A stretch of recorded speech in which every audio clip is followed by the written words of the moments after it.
Welcome back, guys. I'm in a good mood today, so we're going to do the Book of Solomon's Magic by Carroll Poke Runyon, Archmage of Ordo Templi Astartes. So let me tell you a little background about our author, Poke Runyon. Poke writes fiction. He writes about the occult. He's published a lot of instructional videos on the Goetia. If you want to check them out, you can look him up on YouTube and see all of them. This man is he's something else. He has a sense of humor, and he tells stories in this book. There's a few stories in here that really are enticing, that make you want to practice this art. This is basically the Goetia, is what this amounts to. It's a complete magical system. He has included some Golden Dawn information, some pre-rituals. Basically, this is his version of the Goetia, the Lesser Key of Solomon. Some very nice colored diagrams in here. This is his master mandala, showing angels and archangels and demons. And let me just say that the one thing that makes this book stand out is that this book is very well researched. The one cool thing, this is the only book you're going to find that I can tell you is going to give you these instructions on how to make a magical mirror. And this is his version of a black mirror put inside of a triangle, the triangle of art. So the reason this is so important is you cannot buy this object in a store. This is something you have to make, and it's part of the Solomonic system. So the way he interpreted the triangle of art was that in the center is a black mirror that you gaze into. So you put the triangle up at a 45-degree angle and you look into the mirror. The two people doing the operation, one person does the calling, the other person does the psychic interpretation, and you gaze into the mirror. One person reports what they see. It's a lot like Edward Kelly and our Goetia friend, our what do you call him? I'm drawing a blank. It's like the Enochian magic system in a lot of ways, because I can't believe I'm drawing a blank on his name. John Dee. How could I forget John Dee? John Dee and Edward Kelly did a system where they gazed into a crystal ball and divined the language of angels via crystal ball and invocation with two people. So it's a cool system to use if one of you is psychically adept and the other one is the conjurer. He also explains how to make this contraption. It's like a holy table where you create another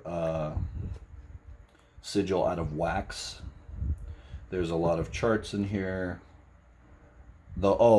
Here's the part about this book that is absolutely phenomenally unreplaceable. He has the sigils for the four archangels and a sigil for the entire Shem Ham Pharesh. And I have not found these sigils in any other book. If there are, they're totally different symbols, and I find it very refreshing because each one has a Latin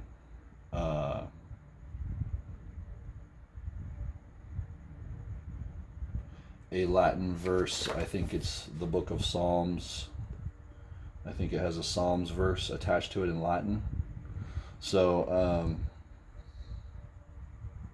cool. This is another example. These are his interpretations of the four demonic king sigils. So, one of the things I want to mention is, when it comes to sigils, you can make your own sigil for working with demons. You don't have to use the ones that are in the book. You can divine your own and get your own personal symbol for invoking whatever demon or angel you're calling. These are his. So, Amemon, Goap, Ziminar, and Corson.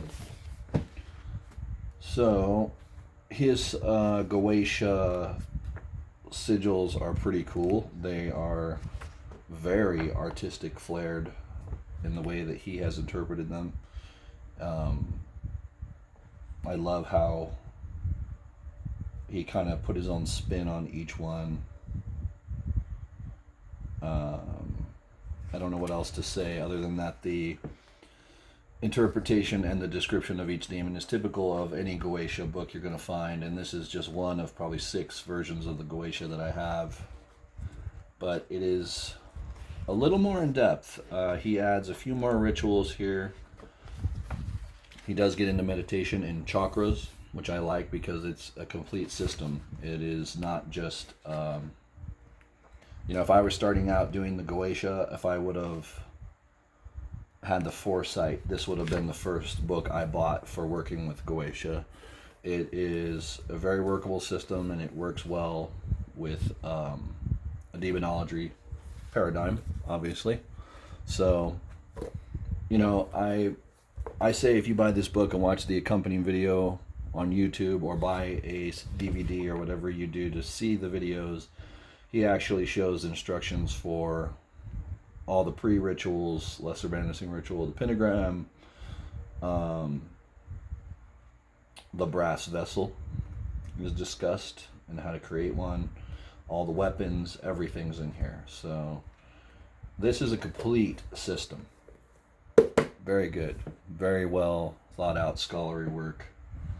Thank you, Poke, for your patronage to the occult. I think that you have inspired a lot of people, and Poke is just a cool guy. If you ever see his videos, he's like the Gandalf of the occult community. He's fun to listen to. He has a storyteller's voice, and I'm sure if you're into this, you've probably already seen them. But anyway, just want to say thank you to Poke, and thank you for all of you who keep watching. Till next time.